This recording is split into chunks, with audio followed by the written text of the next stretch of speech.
প্রদীপগুলোই কালী পুজোর দিন জ্বালানো হবে, তাই না? হ্যাঁ, মা, আমিও প্রদীপ বানাবো। আগে শিখে নে কিভাবে বানাচ্ছি, বড় হয়ে তুইও বানাবি।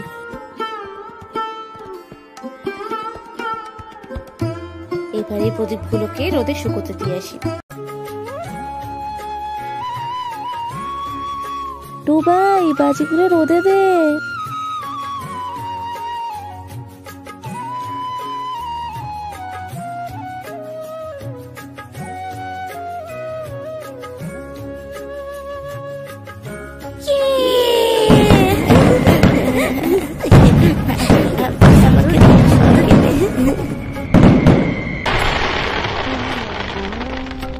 টুবাই, টুকুন, তাড়াতাড়ি খেতে আয়।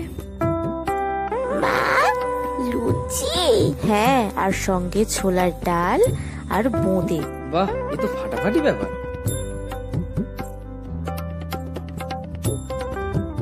এই ভাই, তাড়াতাড়ি ঘুমিয়ে পড়, আজকে কিন্তু অমাবস্যা। তাড়াতাড়ি না ঘুমালে এই ভূতে ধরবে। ওরে বাবা! আপনাদের সকলকে জানাই শুভ Deepavali. Please subscribe my channel, comment, share and like the video.